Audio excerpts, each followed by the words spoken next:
Well, hello and welcome. I'm Misheard with Misheard Song Lyrics Podcast. Today's episode is Season 4, Episode 179. And the Misheard song lyric is, the shoes on my feet, I fight it. The clothes I'm wearing, I fight it. The rock I'm rocking, I fight it. Because I depend on me if I want it. And then the correct lyrics is, the shoes on my feet, I bought them. Clothes I'm wearing, I bought them. The rock I'm rocking, I bought it. Because I depend on me if I want it.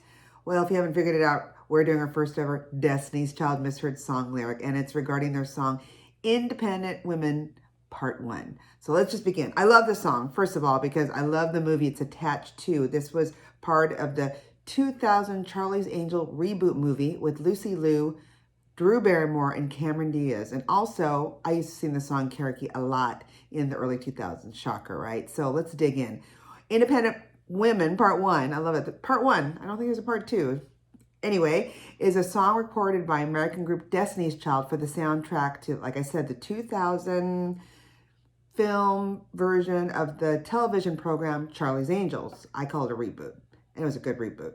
So Destiny's Child, let's start with them first before we go right into the song. It was an American girl group whose final lineup consisted of Beyonce Knowles, Kelly Rowland, and Michelle Williams. But it didn't start that way. So let's go from the way back time machine.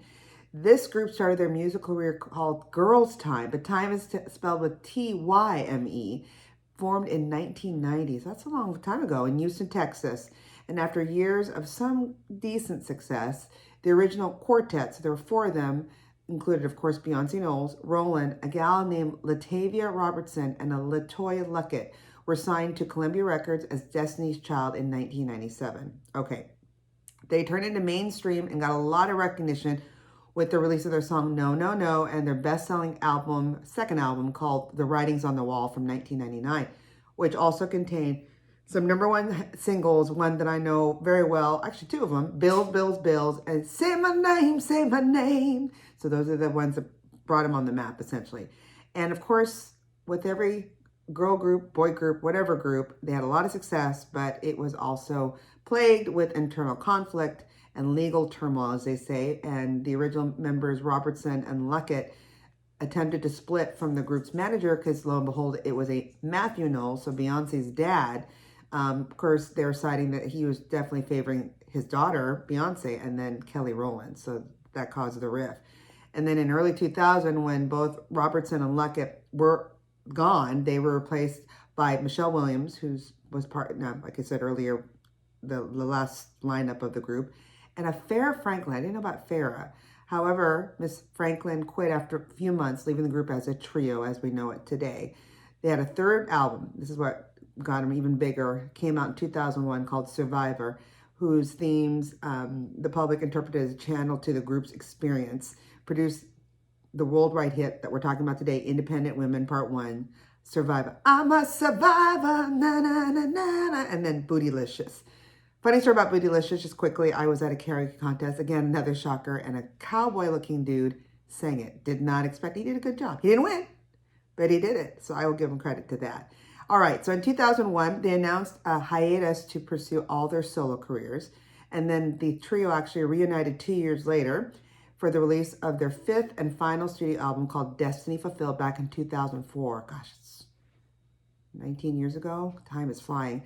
Which had international hits like Lose My Breath and Soldier. And then since the group's official disbandment in 2006, Knowles, Beyonce, Rowland, and Williams have reunited several times, including the 2013 Super Bowl halftime show and 2018 Coachella Festival. So let us know if you went to either of them.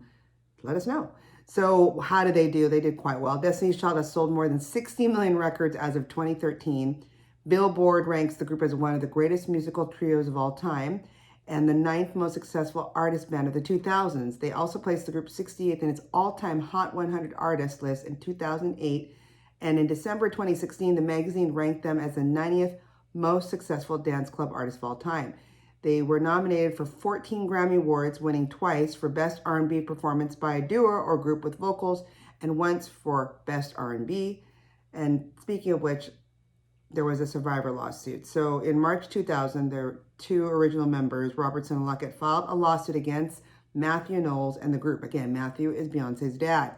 This began a media battle back and forth with two sides exchanging, bad things that said to each other in both magazine and newspaper interviews. Because again, we didn't have social media back in 2000, so that's how we did it back then, kiddos.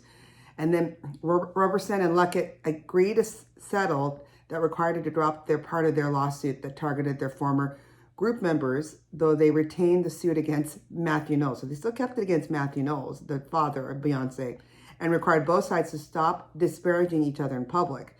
Then Roberson and Luckett finally filed another lawsuit against Destiny's Child, claiming that the first single, Survivor, from the group's 2001 album of the same name, violated their previous settlement. As evidence, Roberson and Luckett cited lyrics such as, quote unquote, "Thought I wouldn't sell without you, sold 9 million," which they believed referenced the ugly split. In July of 2002, Destiny's Child again settled out of court with the pair. So they brought him to court and they got some money for it. Of course, we don't know how much, but it was definitely a suit that was worth their while to take to court. So back to the song. It was written and produced by a production duo by the name of Poke and Tone. And it's consisting of a Samuel Barnes and Jean-Claude Olivier, or Oliver, I think it's Olivier, along with a Corey Rooney and group member Beyonce Knowles. The song was later included on the group's third studio album, Survivor 2001. The album called Survivor in 2001. Independent Women Part 1 was Destiny's Child's first single to feature vocals from members Michelle Williams and Farrah Franklin, though Franklin was no longer in the group when the single was released. So she was there to sing it, but she wasn't there. She had left the group already by that time. Did you know Independent Women, as I said, was used as a lead single for the Charlie's Angels soundtrack from the movie 2000 and the group's third album, Survivor. But what I didn't realize was that Knowles' father and then manager Matthew submitted that track to the Charlie's Angels soundtrack without her knowledge and others. So he just kind of did it on his own, which it did help, because you'll see in a minute how did it do. Well, it was released as the soundtrack's lead single in August of 2000. I remember it because after I heard it and saw it in the movie, I bought the CD, the compact disc, kids.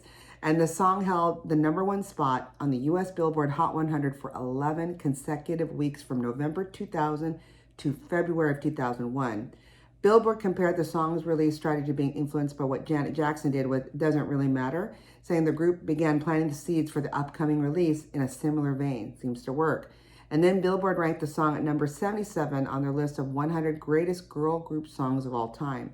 The song itself was actually nominated for Best Song Written for a Motion Picture, Television, or Other Visual Media at the 2001 Grammy Awards. It was also ranked at number 85 on the list of Britain's favorite 100 songs published back in May of 2002. It was named the 18th most successful song of the 2000s on the Billboard Hot 100 Songs of the Decade. It was also nominated for Worst Song at the 2000 Stinkers Bad Movie Award. I don't know where that came from because I love it. And then Independent Part 1, Women Part 1 was a success, obviously, that I shared via the charts in the US, reaching #1 on the Billboard Hot 100. That song held that top position in the following week, which was seen as helped by the strong box office performance of the movie Charlie's Angels and the heavy rotation of the song on the radio stations. Like I said, massive radio airplay, spending 9 weeks atop the Hot 100 airplay chart, and it helped for the performance of the single on the main chart. Subsequently, the single spent 11 consecutive weeks, like I shared earlier, on the Billboard Hot 100 top position, and then during its 10th week at the top spot. The music press had expected that the single would fall off the top position because of strong competition of retail. However, it held on due to the high sales of the CD, like one I probably bought, released in December 2000. So the sales, and this again, when people had to actually walk to a store to buy a CD or tape, or cassette tape, because you couldn't download it at that time. Did you also know that the song was in the 2000-2001 edition of the Guinness Book of World Records for the longest running #1 song by a female group? Did not know that. Independent Women Part 1 also topped the Hot R&B Hip Hop Songs chart for 3 weeks, becoming Destiny's Child's 4th #1 single on the chart. And in the UK, Independent Women Part 1 debuted at #1 on their UK singles chart the week of December 2nd, 2000. The British Phonographic Industry, or BPI, has certified the single platinum for sales of over 600,000 copies. And again, the song spent 1 week at the top there and stayed within the top 40 for 11 weeks before dropping out on February 17, 2001. So it lasted long with us, but did pretty good in Britain too. The song was the 25th best-selling single of 2000 in the country. The song also reached the #1 spot with the Kiwis in New Zealand, so it did quite well. Have you seen the music video lately? It's adorable. I haven't seen it since when it first came out. It's on YouTube. It was posted on YouTube almost 14 years ago, November 24, 2009, and it's at, get this, 72,742,000 views. That's almost 73 million views since its 14th year of posting. It was shot in LA back on August 27th on September 1, 2000, and is directed by someone by the name of Francis Lawrence. They show clips from part of the movie, but what they do is in this music video, they take part of what looks like a futuristic Charlie's Angels boot camp. And the Destiny's Child ladies are in a classroom to watch footage of Charlie's Angels where they learn from and try out the challenges. One being agility with dancing, and then altitude showing skydiving, combat with martial arts fighting, and speed with a motorbike. And at the end, the women are greeted by an ever mysterious Charlie, where the band also performed in a huge disco set in between the scenes. Because yeah, disco, it's everywhere, right? So if you haven't seen it, go to YouTube or just Google it and you'll find it. But almost 73 million views, that's amazing. And it brought me back to memory lane, but it isn't about, I fought it, it's I bought it. I might have to sing this at the next karaoke jaunt. So if you have anything like this, something funny, misheard, a good story, please send it to any of our sites at Instagram, Facebook under Misheard Song Lyrics Podcast, as well as Twitter, or do the old school thing. You can send us an email at misheard, that's MISSHEARD songs@gmail.com, and you might be on the show, or we'll give you a shout out. Till then, keep singing those songs wrong. Bye.